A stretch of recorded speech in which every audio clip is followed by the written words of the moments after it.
Hello, hello, hello.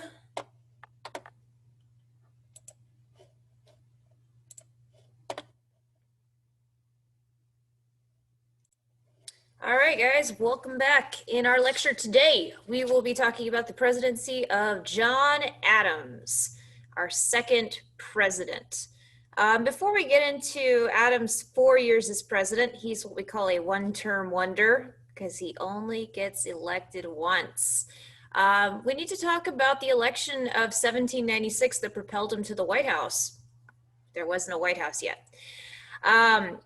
In fact, Washington, D.C., remember, is still being built. It was part of the compromise that was struck between James Madison, Thomas Jefferson, and Alexander Hamilton over concessions of Hamilton's financial plan and moving the national capital to this new area that would be right next to Virginia.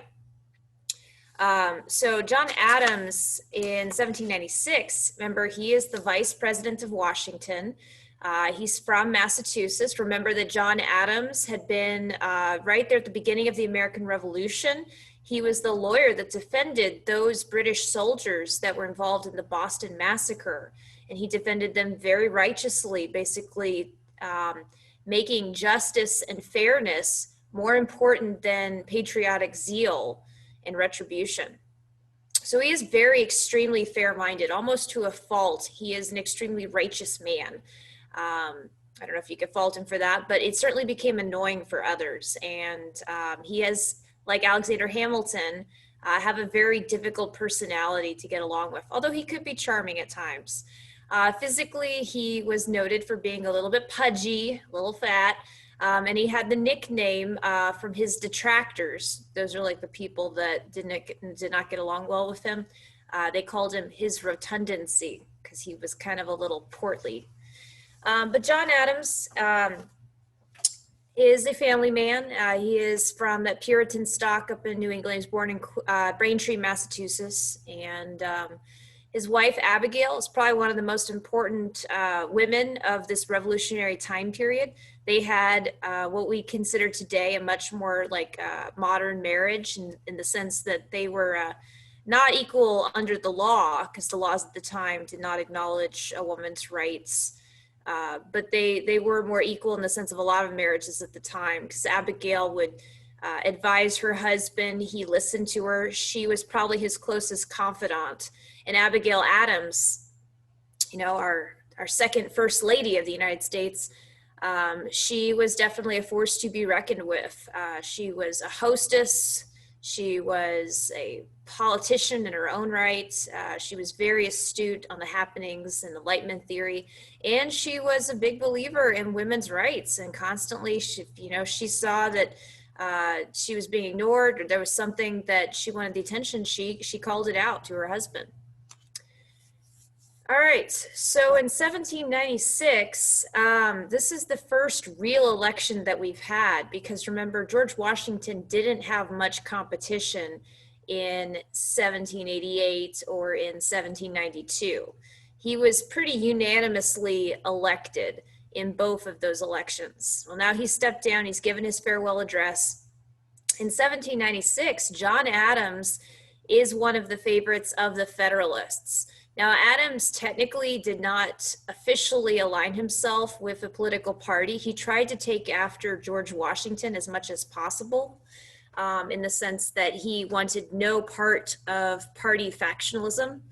But he is a Federalist in his leanings, although, like most, he detested Alexander Hamilton. And it makes sense. Both Adams and Hamilton always were kind of like those kids in class that assumed they were the smartest in the room. And, somebody tried to challenge them. They talk circles around them and try to argue their point. And they always had to be the brightest and the smartest in the class.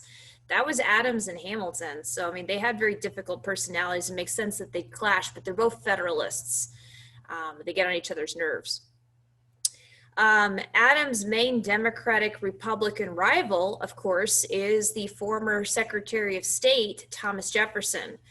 And Thomas Jefferson is actually going to come very close to winning this election. So that's what I mean. This is a contested election. It's not like where Washington ran and everybody voted for him. Keep in mind also how presidents are elected. This is the Electoral College that's set up in Article 2 of the Constitution. At the Constitutional Convention, remember the founding fathers, they did not believe that a direct popular vote would be good for electing the president because they didn't trust the common people. They thought that the tides and passions at the moment would dictate who would become president. They weren't of a populist demagogue like maybe what we see today. But there is still, to this day, the Electoral College. Now, it's evolved over time, but it really depends state to state on how the electors to the Electoral College are chosen.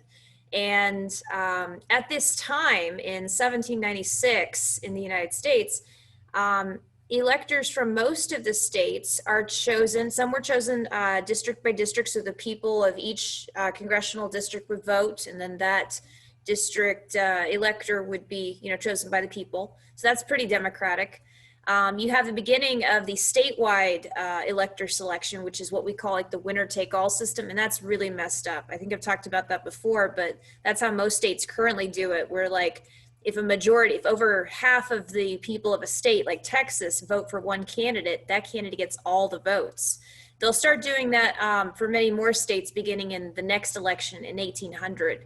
Virginia, our biggest state, starts using that, and then a lot of other states follow suit because, Virginia is voting for a Democratic Republican. All of its electors go for that Democratic Republican. Those states that have like Federalist leanings, they're going to have to adopt that method as well, or they'll lose their power. But that's the statewide method. The other method I wanted to mention for selecting electors to the Electoral College is through the legislators of that state. And this was actually pretty popular at this time. It was what most states were using when Adams was elected in 1796. And that's where the legislatures of each state, chosen by the people of those states, they actually choose who the electors to choose the president will be. So it's a very indirect way. The people don't have much of any direct say in this. And also to note, Adams and Jefferson, just like Washington, they do not publicly campaign for themselves. They let their cronies, they let their people, in other words, campaign for them. So they're not getting down and dirty into this nasty political fray. They stay above it all. And it did get pretty ugly. We're going to see elections that get even uglier as we go forward in time in American history. 2020 is an election year. It's already ugly. It's going to get real ugly. The Republican National Convention is happening right now as I am giving this lecture, and you could just tune in and hear all the demagoguery and the fear mongering and everything else. Democrats, same thing. But in 1796, the Federalists, those supporting Adams and the other Federalist candidates, they are basically saying that Jefferson was a Francophile, which is a lover of France. They're also accusing Jefferson of being an atheist, because remember, he had those deist leanings. He's not a traditional Christian. They're lobbying a lot of stuff against Jefferson, personal attacks, which, I mean, to be fair, Jefferson had kind of not only instigated, but also he'd written some attacks against George Washington, who had been his president while he'd served under him as Secretary of State. So turnabout's fair play there, Mr. Jefferson. But the insults were getting very personal in nature, what we'd almost today consider like mudslinging, when you throw insults at your opposing candidate. Now for John Adams, they attacked him for his weight. They also attacked his party that he's loosely associated with, the Federalists, for being closet monarchists. That basically, those Federalists, they're elitist. They like, going back to having a king because they support like the British model. And so basically painting the Democratic Republicans as more the party of like the common man, and the Federalists as the party of the elitist rich snobs. So that's the campaign. When the Electoral College meets and votes, at this time, before the 12th Amendment, there was no ticket. So basically electors would cast their votes, and whoever got the most would become president, and whoever got the second highest number of votes would become the vice president. So Adams wins very narrowly and becomes president of the United States. He's the Federalist pick. Remember, Alexander Hamilton might be the presumptive leader of the Federalist Party, but he cannot run for president. You remember why? Because he was not born in the United States. He was born in the Caribbean. And then Thomas Jefferson gets the second highest number of votes in the Electoral College, so he becomes the vice president. Now, this is the only time in our nation's history that you have a vice president that is from the opposing political party to the president that was elected. So it would be like in 2016. Imagine Donald Trump, winning the presidency as the Republican, and Hillary Clinton winning the vice presidency as the Democrat. Imagine a president and vice president being total opposites like that. And that is what we have with Adams and Jefferson. Although, to be frank, both men had a long, rich history of being, pretty friendly with one another. And later in life, they'll actually return to their friendship and exchange letters, and their last dying words will be that, thank God the other lives. They actually die on the same day. You know what day they died? Both of them, both John Adams, Thomas Jefferson, both men who Jefferson wrote the Declaration, John Adams helped edit it, both founding fathers, both presidents, they both die on July 4th. 1826, within hours of each other, even though Jefferson was quite a bit younger than Adams. They were both old men by that point. Anyway, so that's the situation, and pretty quickly off after Adams takes his oath of office and gets established, Jefferson just tails it out to Monticello in Virginia, says, peace, I'm out.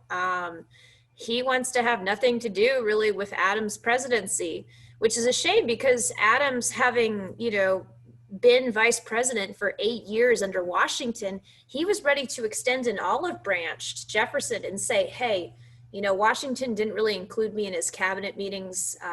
He didn't really offer me a place as vice president, the kind of partnership that I was hoping the vice presidential position could be. I want to make sure, Jefferson, that you get that opportunity that I never got. I mean, Adams was fully on board with trying to incorporate Jefferson into his administration, but Jefferson wanted no part of it. He basically wants to focus on trying to become president in 4 more years. So that's what he does. And that is going to be the start to Adams' presidency. Not very auspicious. And it only gets worse from there because most of the people that Adams has, I can't say chose, in his cabinet are going to be Washington's people. And remember, Washington's people were Hamilton's people, because in many ways, Hamilton was Washington's main right-hand man and running the government. So Hamilton's guys, these Federalists, these leftovers from Washington's cabinet, that's going to be most of Adams' administration. He doesn't understand what we call patronage or the spoils system. That's when you reward loyal followers by giving them key government positions. Now that's kind of corrupt, but it's also effective for, making sure that these people are loyal to you. They're going to follow you. Adams is very quickly going to find himself the leader of his own party and no one else's. And you can't be much of a leader when you don't have people following you. Man without a party, which, to be fair to Adams, he's trying to follow and emulate what Washington set out. He's trying to live by the advice Washington gave in that farewell address, avoid party factionalism. Adams wants to do that. Adams is a very principled, righteous man. Again, kind of annoyingly so. He always knows he's right, and he's always going to tell you that, you're not. That's Adams. But he's so principled. He's very kind of outraged that, people aren't getting in line behind him and doing the right thing. He also believes that domestic affairs, like those things that affect a country from within, things we deal with inside our country, like taxation, like today, healthcare, with the state's education, those things that affect us within our country, that those were under the jurisdiction the job of Congress, the legislative branch, and that foreign affairs, dealing with other countries, that would be more under the jurisdiction, the job of the president. So he's going to mostly let Congress decide a lot of the domestic matters, which is kind of a mistake, as we'll see in just a second here. His biggest problem is the French Revolution and the fact that it is dividing Americans. Either you support the French, which are the Democratic Republicans like Madison and Jefferson, or you are against the French. You're probably more in line with the Jay Treaty and supporting the British, and that would be like the Federalist member with Hamilton. Adams vows in his inaugural address to follow through on Washington's neutrality. Remember, to be neutral, you don't pick a side. So Adams says that above everything else, he will keep America out of war. And Adams is a man of his word. At the cost of his own popularity, his own legacy, Adams will do what he says, and he will keep us out of war, come hell or high water. But the first test, to try to get these problems with France worked out, he sends 3 emissaries over to the new French government. This is in 1797, early 1798, right after he became president. In May, Congress met with Adams, and they decided to try to go talk to the French government. So these 3 American representatives are sent over to talk with the French government. And remember, the issues at stake is that France has been attacking American merchant vessels. France has,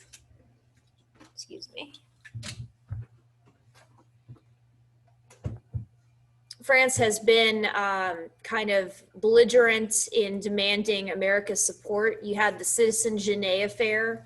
Remember that this French representative was stirring up revolutionary trouble and basically almost trying to force America into another war with Britain. There's a lot of problems happening. So we got these 3 going over to try to deal with it. Now, our 3 representatives were Eldridge Gerry, future Vice President of the United States. He's the guy gerrymandering is named after. He's from Massachusetts, so he's a close friend of Adams. Adams trusted Gerry with his life. He sees Gerry as very impartial, but a lot of Federalists did not like Eldridge Gerry because he wasn't a Federalist. Now, at this time, he wasn't a Democratic Republican either, but he wasn't a Federalist. The other 2 that are sent over definitely were. The biggest Federalist of them all, future Supreme Court Chief Justice John Marshall, is one of them. The other one is Charles Cotesworth Pinckney, who was actually Washington's minister to France. So he knew a lot of the landscape of France and the Revolution. They were both Federalists, unlike Gerry. So these 3 Americans are sent over. They're going to try to work out, an arrangement with France to kind of try to calm things down, because we don't want a war with France. We still technically had that alliance that Genet had pointed out way back from after the Battle of Saratoga with the Permanent Alliance during the American Revolution. Well, when they get over there, they are to meet with the foreign minister to the new French Republic, Monsieur Talleyrand. And Talleyrand refuses to meet with them and instead has these agents dispatched by him that are going to unofficially, kind of in secret, meet with the American representatives. Now, the agents were Jean Conrad Holtignor, Pierre Bellamy, and Lucien Hauteval. I'm not very good at French names, sorry. But more commonly in history, we know each of them respectively as X, Y, and Z over what they do. So they meet with our guys in secret, and they basically say, oh, Americans, you want us to stop, bothering your ships. You want us to lay off your goods and renew free trade and stop stirring up trouble? Well, you must give us a bribe before we'll even agree to talk with you. Like, Talleyrand won't even meet with these guys to discuss anything official until a bribe of like 50,000 British pounds, because everybody's using British banks, was paid. So they're demanding a bribe. They also demand a huge, like millions of dollars loan from the American government. Now, keep in mind that America still needs to repay some of its debts from the American Revolution. So we're still paying those off. That needs to be worked out. But in the meanwhile, France is demanding this huge loan, again, as a precursor before they'll even begin negotiations. So a bribe and a loan are demanded, along with an apology for basically the Jay Treaty. Because remember, that was basically a peace with Britain. It was seen as very, very favorable to Britain at the expense of France. So they're demanding all this stuff.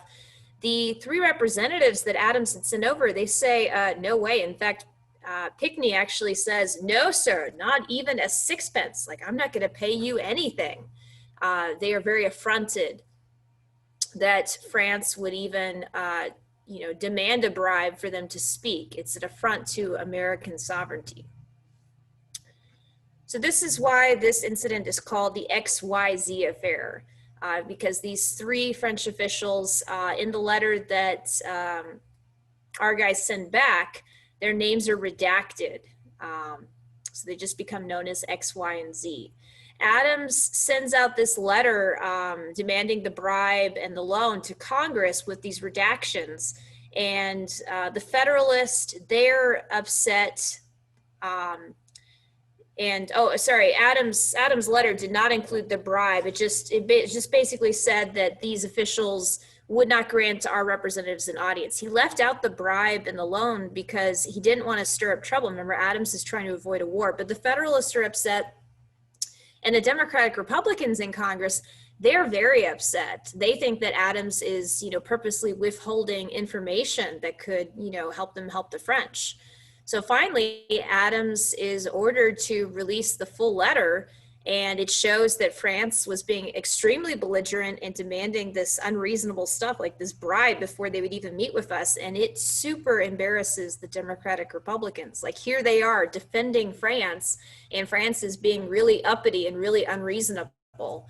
And of course, Federalists, they're wanting, at least the hardliners, they're wanting war, what we call war hawks. War with France over this. So Federalists win really big in the midterm, the congressional elections in 1798, and that's going to allow them to pass some pretty troubling laws that are going to hurt the French-leaning populace of the United States. And this also ushers in this era that we call the quasi-war. Now, a quasi-anything is like when something is kind of half done. So what this means is that this is an unofficial declared kind of war that America is having from 1798 to 1800 with France. So we're not actually at war with our old buddies, but it's not looking too good. Again, American ships are being attacked by the French Navy. They're being boarded, they're being seized and taken over. There is a lack of trade, like we're not trading with them. And we are on thin ice with France at this moment. So this is the unofficial, undeclared quasi-war.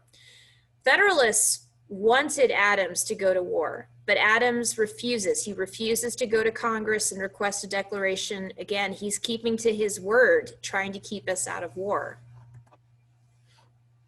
And that brings us to what Congress will pass and Adams will sign as president, the Alien and Sedition Acts. Probably some of the most infamous and terrible laws ever to be passed in American history. And they get passed right up here during our second presidency. So it's a series of acts. You have the Alien Friends Act, the Alien Enemies Act, the Sedition Acts. And basically some of them, actually, the Alien Enemies Act is still in the book, and it was used during World War II. I think Trump has actually referenced it a few times with regards to Muslim immigrants just in the past few years. But basically the Alien Act was to keep French dissidents, French supporters of the French Revolution out of the United States. It lengthened the time required to become a United States citizen. It had been that you needed to be in the country for 5 years before you could apply for citizenship. That's now extended to 14 years. Also part of the Alien Act, it said that the President of the United States would have the authority to imprison and even deport any foreigners living in the United States during peacetime. That's the Alien Friends Act. Or same thing, that the President of the United States had the authority to imprison or deport any foreigners that were deemed enemies of the United States during wartime. That's the Alien Enemies Act. Like I said, the Alien Enemies Act is actually still part of our law today and helped to justify the internment of Japanese and German Americans during World War II under Franklin Roosevelt.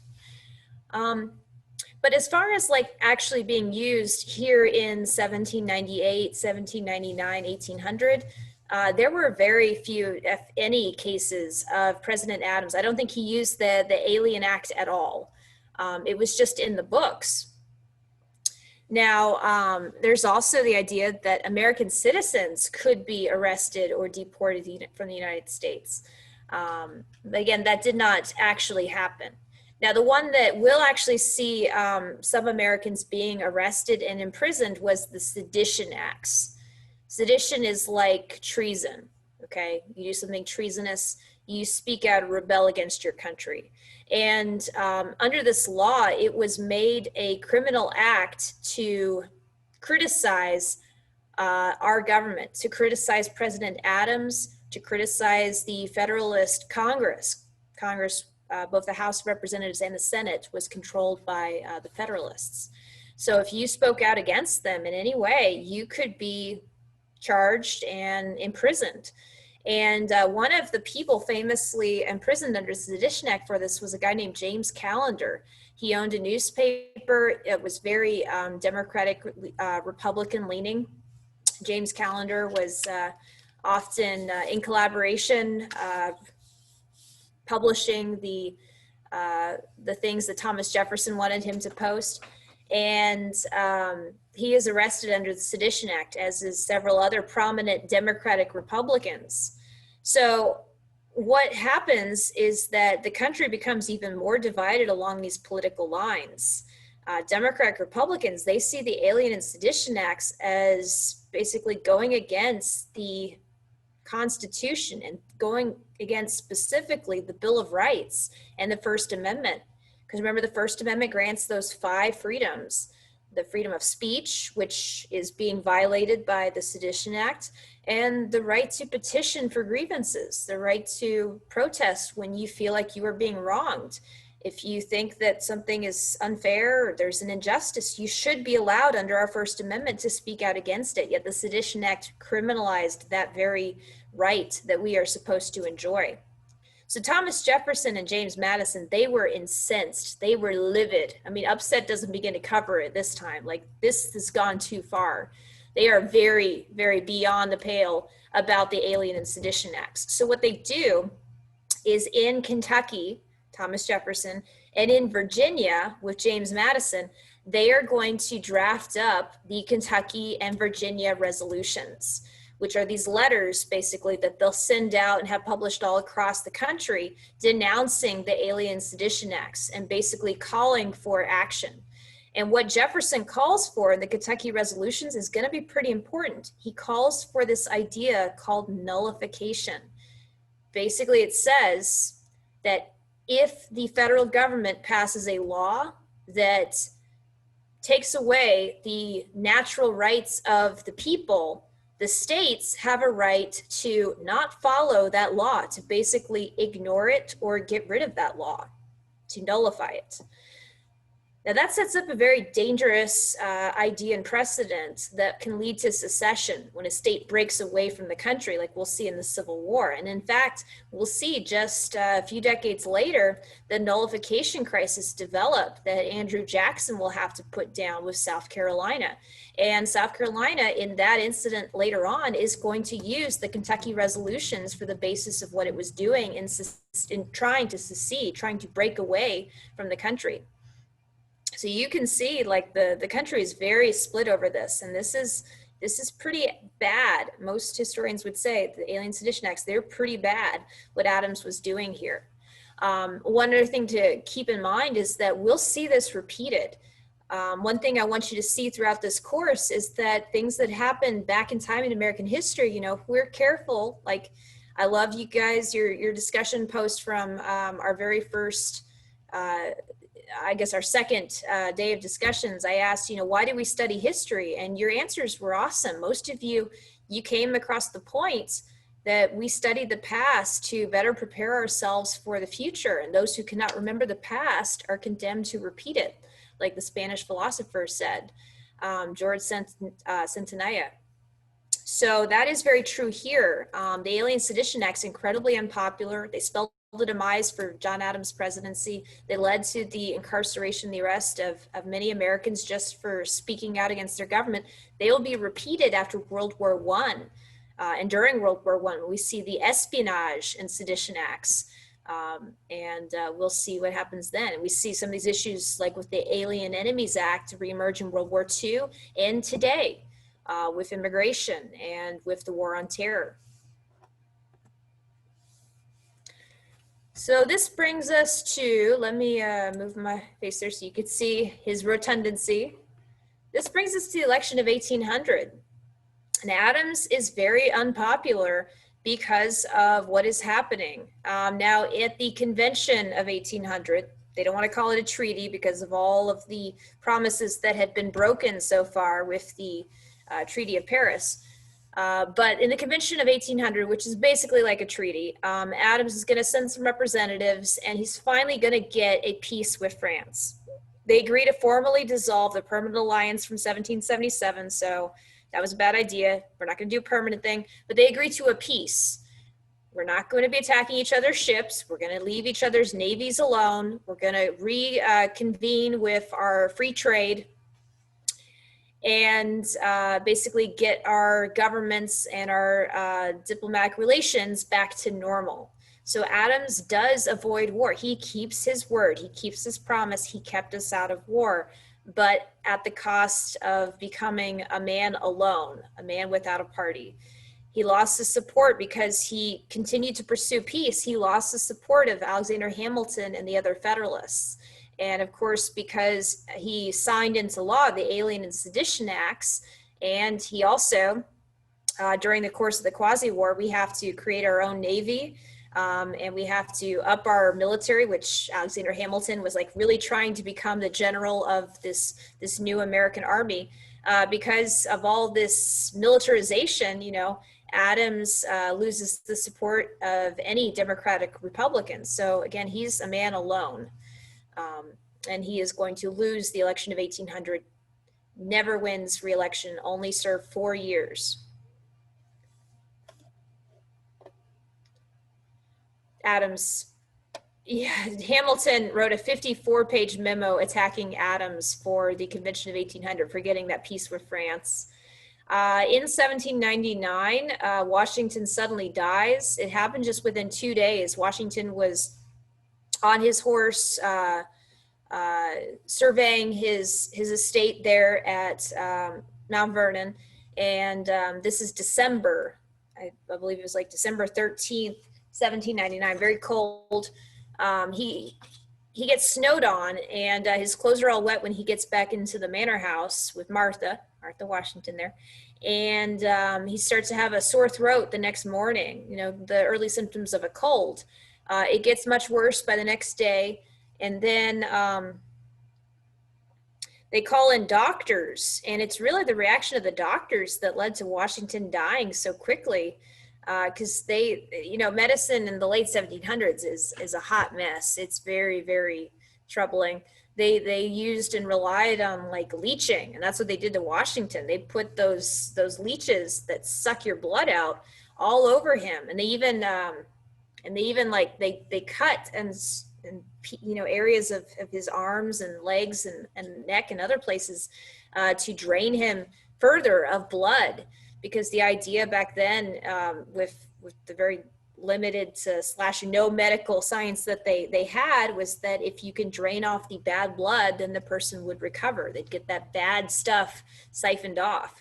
Anyway, they basically almost bled Washington to death, and that's what they did. They bled him to death, and he died from a cold and weakened immunity and being bled to death. So Washington is dead. The nation mourns. We are without our general, basically. And it's a very scary time because Washington was the unifying figure for the United States that had kept us together. What will happen now as the nation looks very divided?